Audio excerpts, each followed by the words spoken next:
앞부분에 제가 이렇게 썼습니다. 예수님께서는 십자가를 앞두고 베다니에서의 교회 리허설을 끝으로, 지난번에 주님의 갈망이라고 하는 설교 교회 창립 예배 전주에 했었던 것 같은데요. 그때 바로 베다니에서의 모임이 공식, 예수님의 공식 행사로는 마지막 행사고, 그것은 그 요한복음 12장 그 행사 끝나고 나서 예수님은 자기 자신이 한 알의 밀알로서 죽게 될 것을 말씀하고, 그 한 알이 밀알이 썩지 아니하고 그대로 남아 있으면, 그렇죠?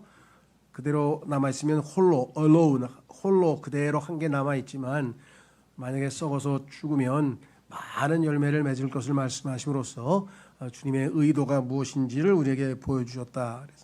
그렇죠? 그래서 교회가, 지역 교회가 세워질 것을 보여주신 그 리허설을 끝으로 공식 사역을 마치신 후 13장부터 16장까지 제자들을 따로 모아 다락방 설교를 하셨고, 측근 아주 친밀한, 주님께 밀착한 그러한 사람들에게 특별히 아주 중요한 다락방 설교를 하셔서 특별히 거기에서 성령님에 관해서 많은 말씀을 하셨죠. 자, 이어서 피날레, 십자가를 이제 지시기 직전에 마지막으로 하신 게 무엇인가? 그 십자가를 통해서 이루시고자 하는 그것을 여기 담았겠죠. 그것은 바로 주기도문이라고 할 수 있는, 우리가 일반적으로 알려진 주기도문은 제자들의 기도문이지 예수님이 제자들에게 이렇게 기도하라고 가르쳐 주신 것이지 예수님이 하신 기도가 아니죠. 주기도문은 그야말로 요한복음 17장인데 요한복음 17장에 대제사장으로서의 중보 기도를 하셨습니다. 이 기도에서 주님은 거룩하신 아버지께, 아버지를 부를 때 이렇게 부르죠. 거룩하신 아버지요, Holy Father, 구원받은 자들을, 자, 오늘 말씀드린 것처럼 세상을 위해서 기도하신 것이 아니라 구원받은 자신의 자녀들을 위해서 기도하셨다고 성경에 분명히 써 있죠. 자, 7가지가 지금 나와 있습니다. 구원받은 하나님의 자녀들이 이렇게 되도록 아버지하고 아버지께 이렇게 부탁하고 가셨습니다. 자, 그 내용을 보면 우리가 가야 할 길이 보이겠죠. 자, 그래서 7가지 한번 좀 살펴보시면서 중보자이신 예수님을 오늘 기억하도록 하겠습니다. 첫 번째는, 제일 중요한 게 이 험난한 세상에서, 이 악한 현 세상에서 당연히 우리를 지켜달라. 주님이 지켜주지 않으면 언제 마귀의 제물이 될지 모르죠.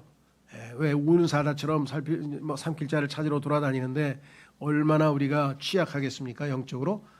그래서 하나님께서 지금 우리를 철통같이 보호하고 계시는데, 그것은 아버지께 하신 기도를 통해서 지금까지 성취되어 와서 오늘날 여러분과 제가 아직도 여기 지금 살아있는 것이겠죠. 그렇죠? 신실한 기도 응답입니다. 지켜주십사고 기도하셨습니다. 11절 보시면 요한복음 17장 11절에 그리고 이제 저는 세상 안에 더 이상 있지 아니하나, 그렇죠, 셋째 하늘로 가셨으니까 이들은 세상 안에 있으며 저는 당신께 가나이다. 거룩한 아버지여, 당신께서 소유하신 이름을 통하여 당신께서 제게 주신 자들을 지키소서. 지켜달라. 이는 우리가 하나인 것 같이 그들도 하나가 되게 하려 함이니이다. 한 명도 잃지 않고, 그렇죠, 하나님께서 지키시기 때문에 구원받은 사람 구원을 잃어버릴 수가 없다고 그랬는데 자꾸만 있다고 또 그러는 사람이 나왔어요. 마귀에게 속은 사람들이죠. 자, 그래서 여기 보시면 베드로전서 1장 5절에 이렇게 써 있어요. 너희는 마지막 시대에 나타내 보이도록 준비된 구원에 이르는 믿음을 통하여. 어떤 분들은 또 구원 받았는데 어떻게 또 구원에 이르는, 성경에서 구원은 여러 가지 의미로 쓰인다 그랬죠. 여기에서는 여러 가지 복합적으로 설명할 수 있는데 제일 쉽게 우리가 할 수 있는 것은 우리의 몸의 구속이죠. 우리의 혼은 이미 구원받았지만 우리의 몸은 아직 구원에 이르지 못했고, 그래서 마지막 주님 오시면 우리의 몸이 영광스러운 몸으로 호련히 변화된다고 말했죠. 그래서 마지막 시대에 나타내 보이도록 준비된 구원에 이르는 믿음을 통하여 하나님의 권능으로 보호받고 있느니라. 하나님의 권능으로 보호받고 있느니라. 아버지께서 아들의 기도를 들으시고 지금까지도 우리를 지켜 보호해 주고 계신다. 사도 바울은 그것을 간증으로 이렇게 표현했습니다. 사도 바울의 디모데후서 내용은 오늘날 우리말로 우리식으로 표현하자면 일종의 유언입니다. 유언. 사도 바울이 죽음을 앞두고 특히 그 디모데 자기의 후배 후계자라고도 할 수 있고요. 자기의 사역을 이어받은 디모데에게 당부하는 내용이지만 일종의 마지막 유언과 같은 내용이죠. 그래서 자기가 어떻게 죽게 될 것인가 하는 내용도 4장 6절에서 8절에서 이미 또 이야기도 했습니다. 그래서 간증을 하고 있어요. 무슨 간증을 하는가 보세요. 그래도 주께서 나와 함께 서시어 내게 힘을 주셨느니라.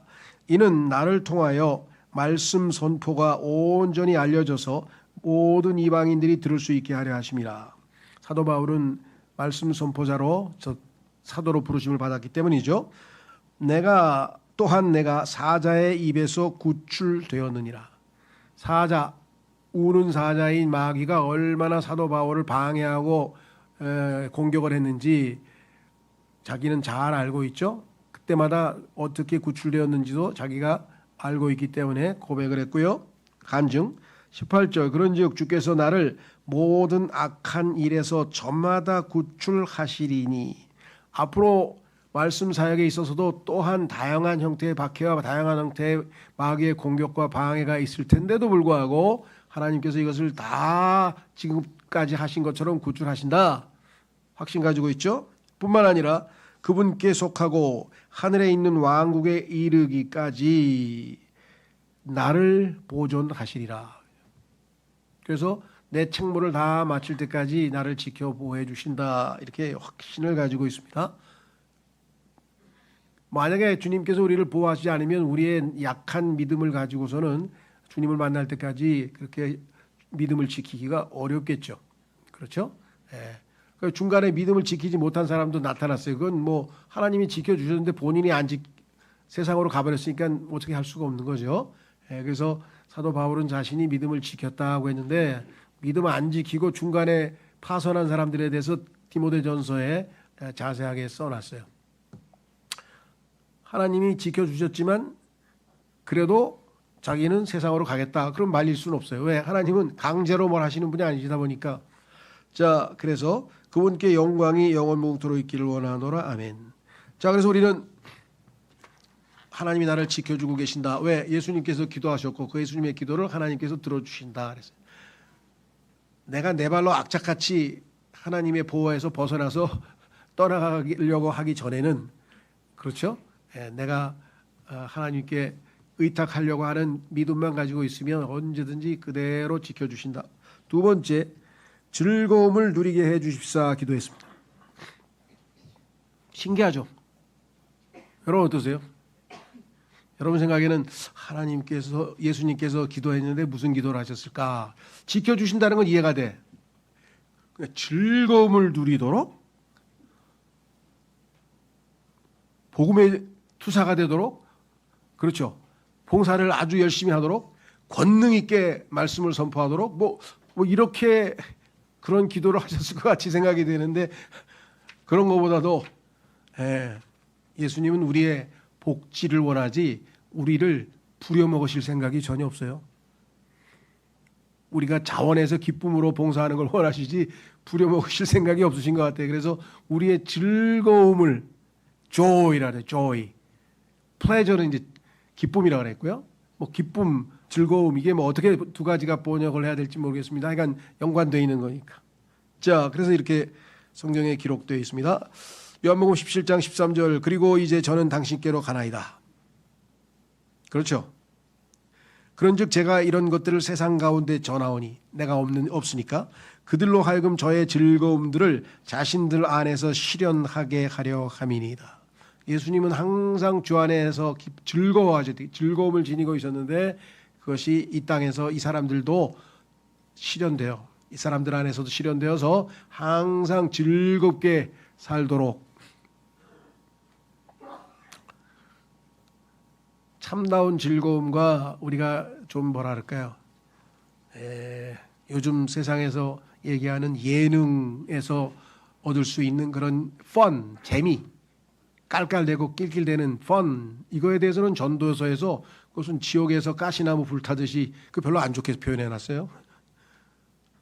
진정한 즐거움이 뭐냐? 좋은 즐거움이 있고 별로 안 좋은 즐거움도 있어요. 자, 근데 여기 보니까 예수님이 자신의 즐거움을, 예수님이 항상 즐거워하셨다는 거 아시겠어요? 예. 그래서 너무 근엄한 얼굴을 하고 다니면 안 돼요, 여러분들이.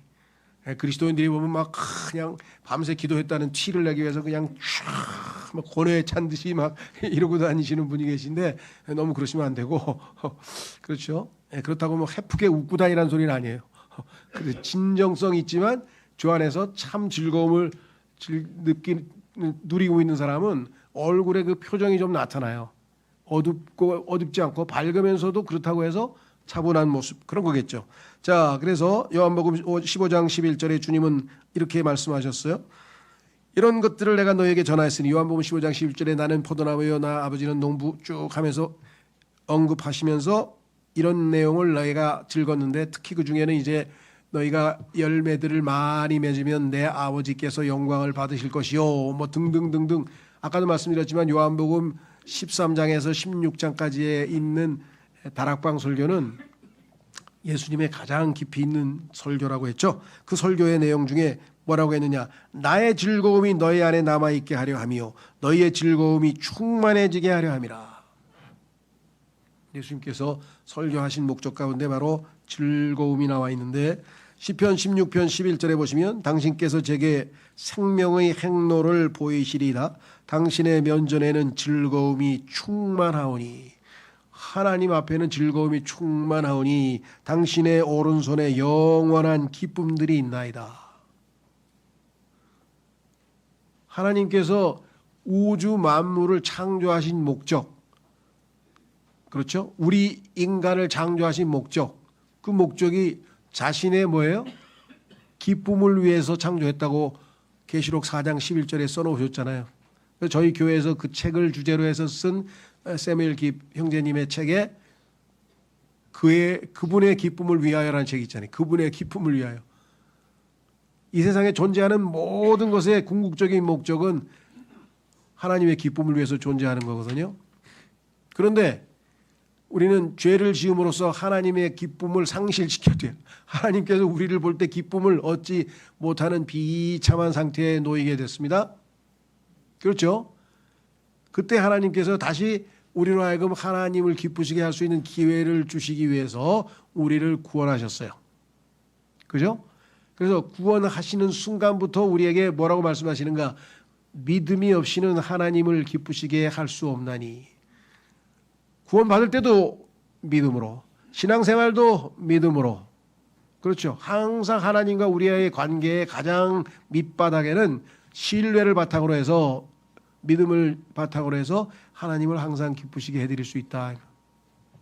자, 그래서 우리는 예수 그리스도로 말미암아 하나님을 기쁘시게 할 뿐만 아니라 우리 자신도 그분의 기쁨을, 즐거움을 언제든지 향유하고 누릴 수 있도록 이렇게 기도해 주셨다. 그리스도인은 즐거워야 돼요. 그 책을 제가 누구 형제를 줬는데 그 형제가 읽었는지 안 읽었는지 모르겠어요. 저는 제가 책을 드리면 돌려달라는 뜻은 아닙니다. 그냥 읽으라고 드리는 건데 좀 심각한 형제야. 그래서 제가 기독교 쾌락주의, 요거 성경에 나오는 바로 이거예요. 하나님은 즐거워하시는 분이시다. 그래서 기독교 쾌락주의라는 제목의 책을 주었는데 읽었는지 안 읽었는지는 모르겠어요. 본인만 알겠죠. 자, 세 번째, 성결하게 해 주십사고 기도했다. 야, 주님의 마음의 1순위는 뭐냐? 우리를 지켜줘야지. 두 번째는 뭐예요? 우리가 즐겁고 기쁘게 하나님을 섬겨야지. 그렇죠. 마귀하고 지내면 막 괴롭고 힘들겠지만 주님과 지내면 기쁘고 즐거워야죠. 세 번째 뭐냐 이게요. 하나님의 속성 중에 가장 중요한 거는 거룩하심이라. 그래서 셋째 하늘에 가니까 어떻게 해요? 모든 피조물들, 모든 창조물들이 엎드려 가지고 계속 뭐예요? 거룩하시도다, 거룩하시도다, 거룩하시다. 밤낮 하나님께 그렇게 경배하는 모습이 나왔잖아요. 그렇죠? 그러면 이 땅에서 하나님께서 하나님의 자녀들, 예수 그리스도의 신부가 돼야 될 자들은 제일 중요한 게 뭐겠어요? 거룩함이죠. 거룩함을 위해서는 우리가 성결한 삶을 살아야 된다. 자, 그래서 여기에 성결하게 해 주십사 기도했다.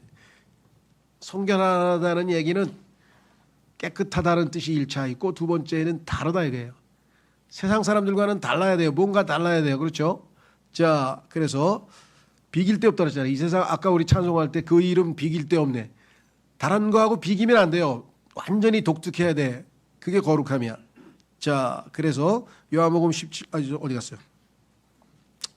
요한복음 17장 17절 3번에 보시면 뭐라고 했느냐?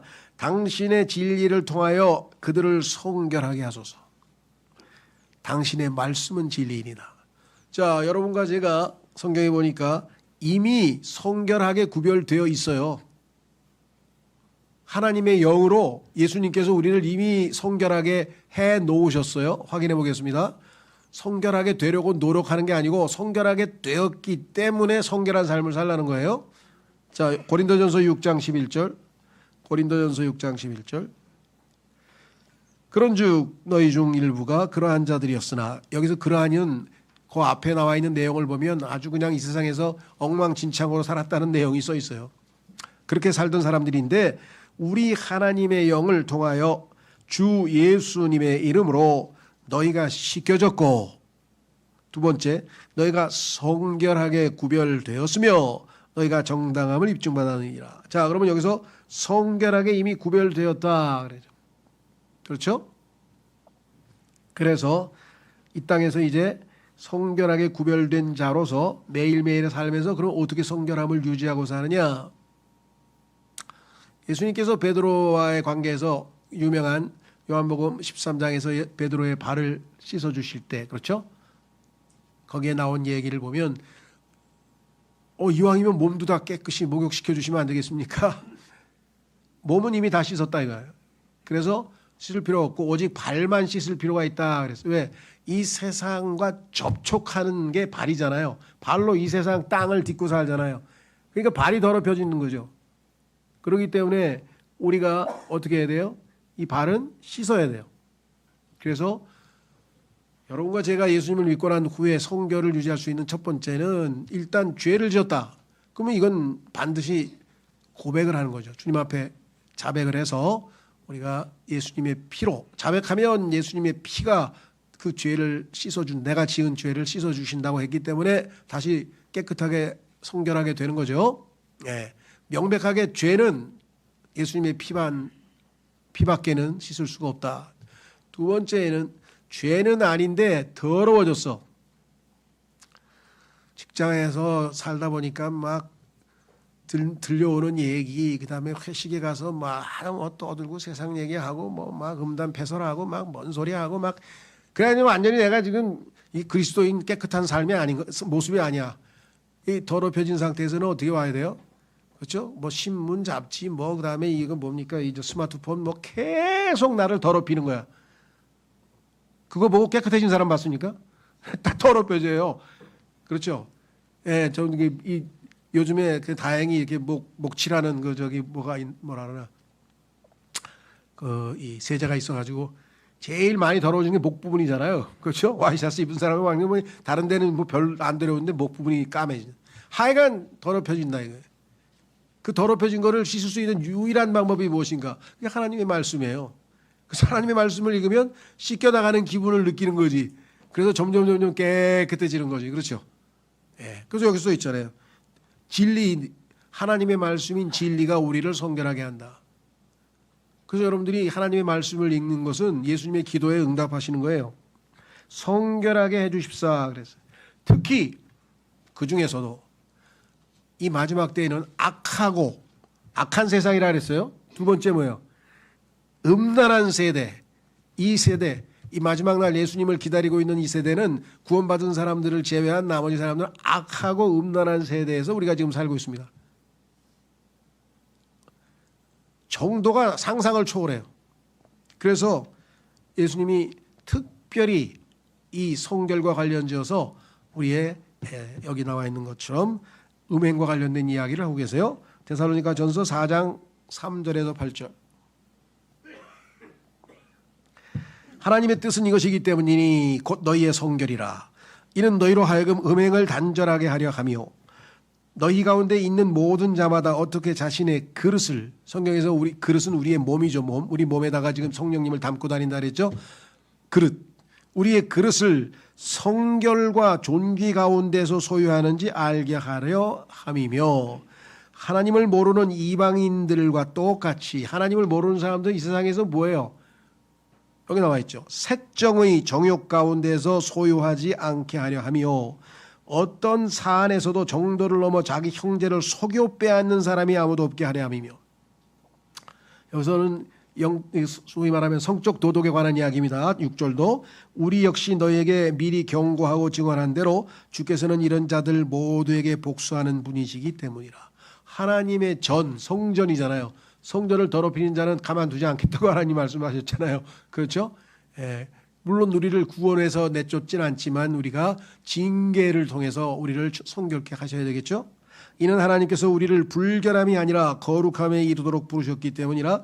그러므로 멸시하는 자는 사람이 아니라 하나님을 멸시하는 것이니 그분께서 또한 우리에게 그분의 거룩한 영을 주셨느니라. 거룩한 영께서 우리 안에 지금 내주하고 계신데 우리가 만약에 이 몸을 더럽힌다면 어떻게 되겠냐. 그렇죠? 그래서 특히 이 마지막 시대에 예수님 말씀하신 것처럼 노아의 때와 롯의 때와 마찬가지라고 했던 그 시대는 가장 이 악하고 음란한 세대라고 특별히 예수님께서 지적하신 세대가 우리를 둘러싸고 있는 세대라는 사실을 기억하셔야 됩니다. 예수님께서 그래서 그 기도를 해주셨어요. 그다음에 네 번째, 다른 사람에게 축복이 되게 해주십사고 기도했어요. 여러분들을 통해서 하나님의 축복이 많은 사람들에게 흘러 들어가도록 복의 근원이 되도록. 물론 예수님이 복의 근원이시죠. 모든 복은 예수님으로부터 나오니까. 그러나 그 복이 우리를 통해서 관통해서 흘러서 다른 사람에게도 흘러나가게 할 수 있도록. 그죠? 우리를 통해서 저주가 흘러간다든가 우리를 통해서 다른 사람에게 나 때문에 다른 사람이 불행해진다거나 해코지를 나간다거나 그렇게 살면 안 된다 이 말이에요. 그리스도인은 선한 행위를 통해서 다른 사람에게 복을 전달해 줘야 돼. 나 때문에 다른 사람이 잘 돼야 된다 이 말이에요. 그게 예수님이 기도하신 거예요. 요한복음 17장 20절에 기도하시기를 또한 저는 이들만을 위해서 기도하는 것이 아니니 오히려 그들의 말을 통하여 저를 믿게 될 자들을 위해서도 기도하나이다. 이게 우리예요. 제자들만, 요 12제자를 위해서만 기도하는 게 아니고 요 12제자들을 통해서 복음을 듣고 구원 얻을 그 이후에 많은 사람들, 우리도 거기에 해당이 되죠. 제자들의 제자, 그 다음 사람 해서 복음이 이어져 와서, 그렇죠, 우리에게 왔잖아요. 그렇다면 우리도 바로 주님께서 우리를 위해서도 기도해 주셨는데 그것은 뭐냐, 우리를 통해서도 또 하나님의 복인 복의 근원이신 예수님이 우리를 통해서도 전파되고 우리를 통해서도 다른 사람들에게 알려지고 소개되고 그렇게 돼야 되겠죠. 자, 그래서 다른 사람들에게 축복이 되게 해 주십사. 이게 얼마나 복된 인생이냐 이 말이에요. 그렇죠. 예수님 덕분에 우리가 다른 사람에게 복을 전달하는 통로로서 쓰임을 받았다 이 말이에요. 그렇죠. 여러분이 직장에 있던 집에 있던 커뮤니티, 자기 사는 마을에 있던 간에 그곳에서 항상 다른 사람에게 유익을 가져다 주는, 다른 사람이 나 때문에 잘 되는 그러한 사람으로서 우리를 부르시고 그렇게 살도록 기도해 주셨다. 그렇죠? 창세기 12장 2절에 이렇게 썼습니다. 그리하면 내가 너로부터 위대한 민족을 만들겠노라. 하나님께서 아브라함에게 하시는 말씀. 그리고 내가 너에게 복을 주겠고 너의 이름을 위대하게 만들겠노라. 그런즉 너는 하나의 복이 되리라. 많은 사람들에게 이제 복을 끼치는 위대한 인물이 됐죠.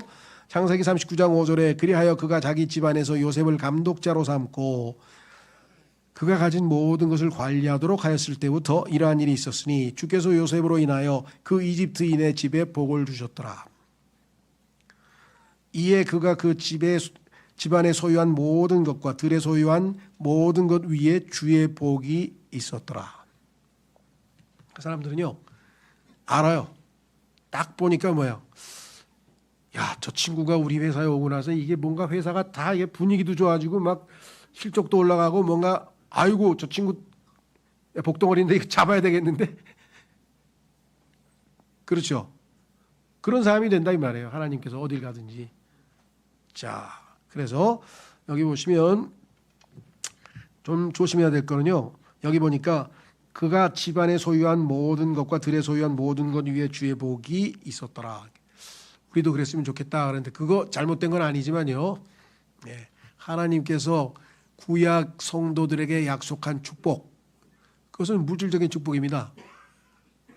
안전을 보장해 주겠다 그랬고요. 그다음에 질병에서 건강케 해주겠다고 했고요. 그다음에 삶이 풍성하게 경제적인 풍요를 가져다 주시겠다고 했어요.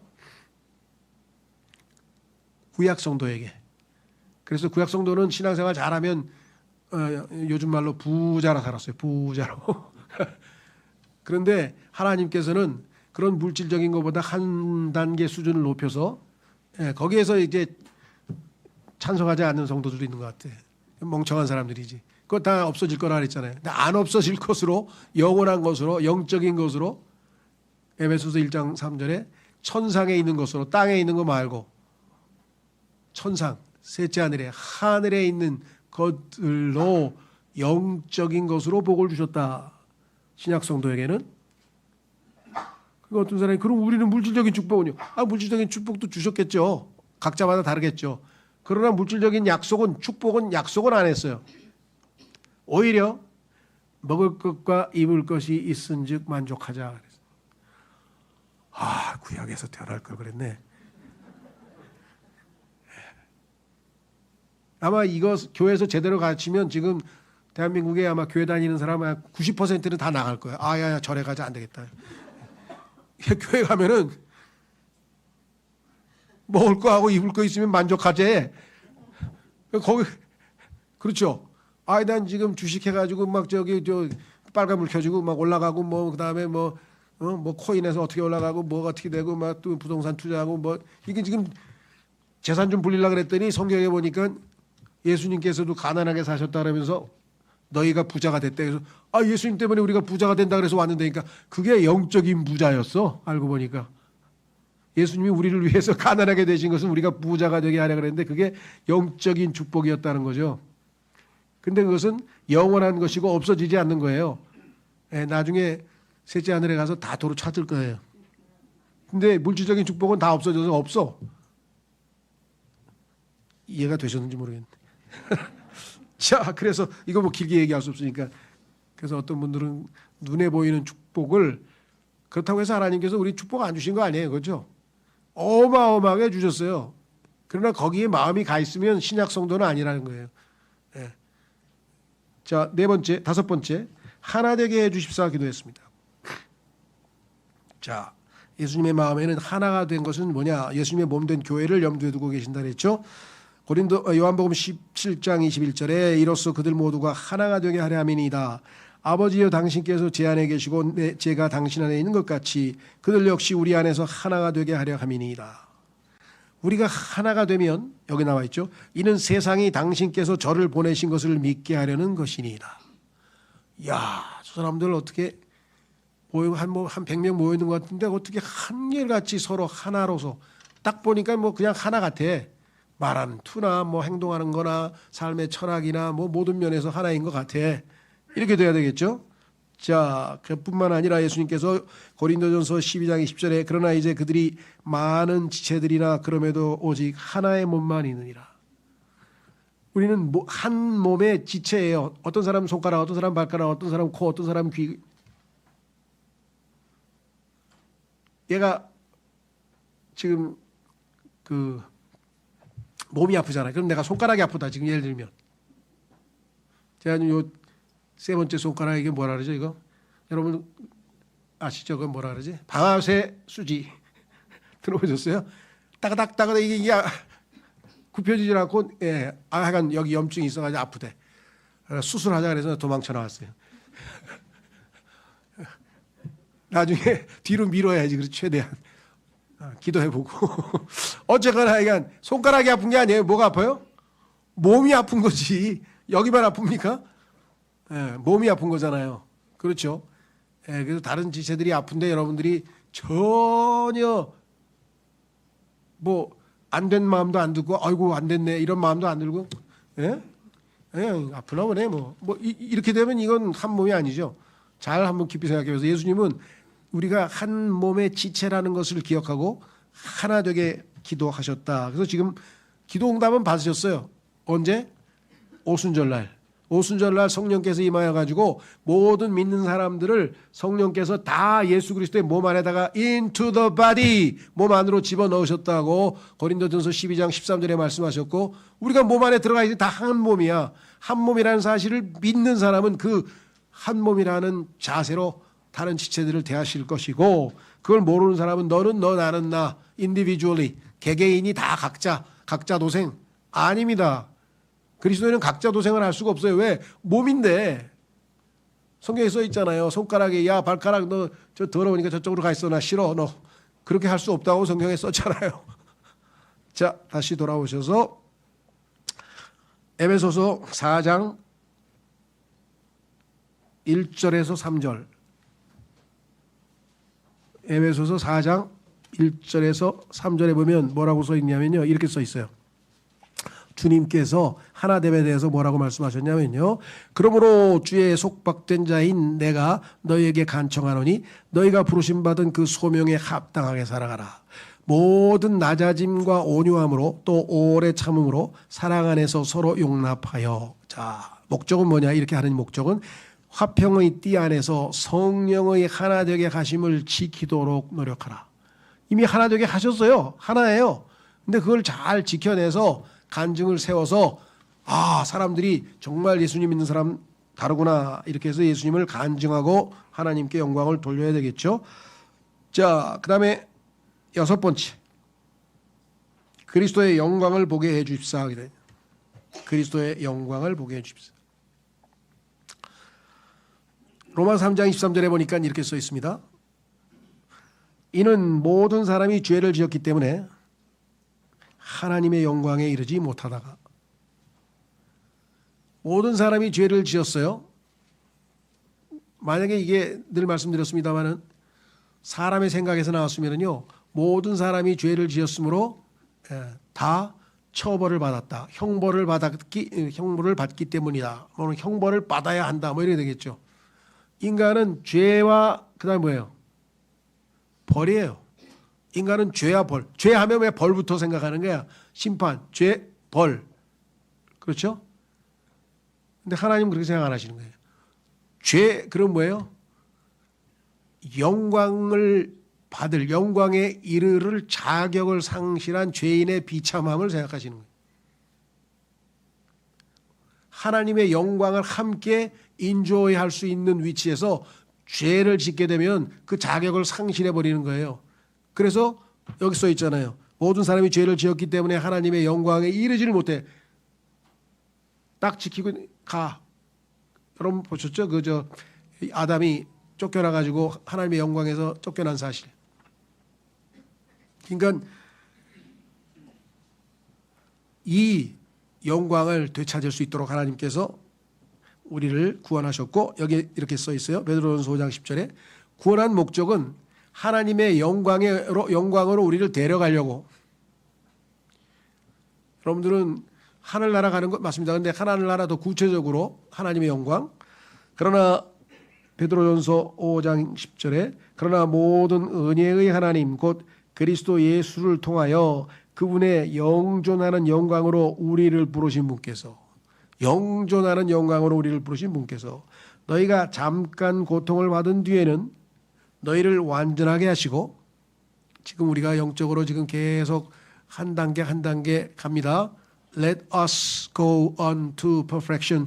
완전함을 향하여 나아가자. 독려하고 한 걸음 한 걸음 주님을 향해서 나아가고, 확실하게 세우시며, 흔들흔들 안 하고 확실하게 세우시며 강건하게 하시고, 약한 믿음 아니고 강건하게 하시고 너희를 정착시키시느니라. 그래서 결국은 우리가 주의 영광으로 나아가게 되는 것이겠죠. 자, 그래서 우리는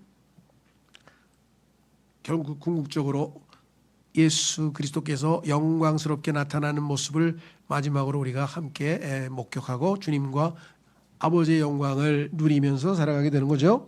자, 마지막으로 7번째, 주님은 무슨 기도를 했느냐? 참 마무리 기도도 너무나 멋있는 것 같아요. 왜?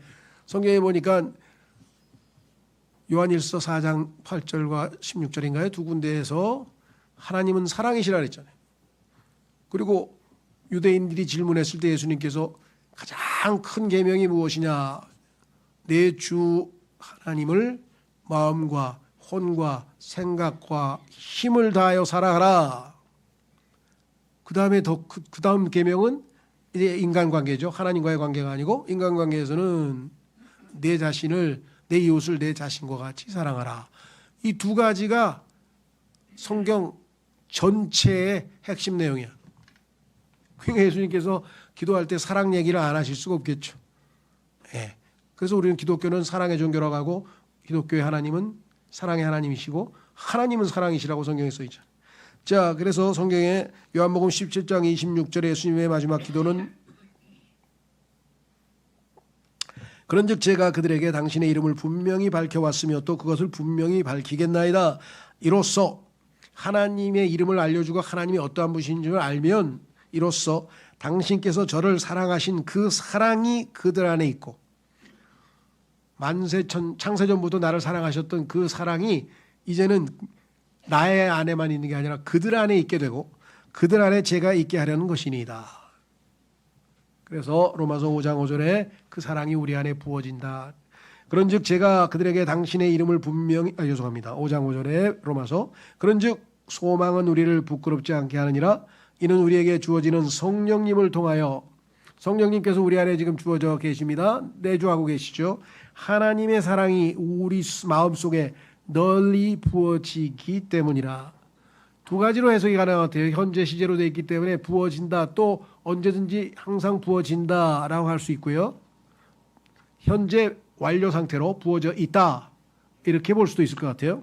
어제가나 하여간 하나님의 사랑에 관해서 주님께서 말씀하셨어요. 자, 그래서 이제 우리 그리스도인에게 주어진 책무 중에 하나가 바로 하나님이 주신 그 사랑으로 많은 사람들을 사랑하는 거죠. 그렇죠? 예. 자, 베드로전서 1장 22절에도 너희가 성령을 통하여 진리에 순종함으로써 너의 혼들을 정화하여 형제들의 꾸밈 없는 사랑에 이르렀으므로 너희는 순수한 마음으로 서로 뜨겁게 사랑하도록 유의하라. 서로 뜨겁게 사랑하도록 유의하라. 이렇게 분명하게 말씀을 하셨죠. 자, 오늘 예수 그리스도의 기도의 7가지 내용을 보니까 정말 핵심 중에 핵심만 정확하게 골라서 그렇죠? 성경에 보니까 7이라는 숫자가 완전함을 나타내는데 정말 완벽한 기도, 중보 기도를 하셨어요. 그렇죠? 예, 다음번에 형제들을 위해서 중보 기도할 때 그 형제 잘 되게 해주시고 사업 잘 되게 해주시고 돈 잘 벌게 해주시고 건강하게 해주시고 그 기도 하셔요. 하지 말라는 얘기가 아니고 그 기도도 하시지만 요 기도부터 좀 먼저 하라. 요 기도. 예수님이 중보하신 내용부터 우리도 이렇게 기도하자 이 말. 사도 바울의 기도도 한번 좀 보고 사도 바울처럼 좀 기도해보고 그렇죠. 예. 왜냐하면 우리가 그분들의 수준에 미치질 못하기 때문에 우리의 기도는 수준이 너무 밋밋해. 만나 뭐 잘나게 해달라 뭐 달라는 기도밖에 잘 안 하잖아요. 그렇잖아요. 그래서 이분들의 기도를 우리가 좀 따라서 연습도 해보고 예. 오늘 주님의 중보 기도를 보면서 우리도 이제 중보자가 될 텐데 마지막으로 놀라운 사실은 여러분과 제가 지금까지도 이 정도라도 신앙생활을 하고 있고 앞으로도 주님을 따르게 될 그 근거가 뭐냐면 주님께서 지금 현재도 우리를 위해서 중보하고 계신다고 성경에 써 있어요. 얼마나 든든하냐 이 말이죠. 그렇죠? 확인하고 마치겠습니다. 자, 죄송합니다. 로마서 8장 34절 다 같이 찾아서 읽고 기도하겠습니다. 로마서 8장 34절. 예수님은 지금도 중보자이세요. 이 시간에 중보자이신 주님을 기억하기 위해서 빵과 잔에 참여하겠습니다. 자, 34절. 정죄하는 자는 누구냐? 죽으신 분은 그리스도시니 진정 오히려 다시 살아나셨도다. 그분께서는 바로 하나님의 오른편에 계시며 또한 우리를 위하여 중보하시는도다.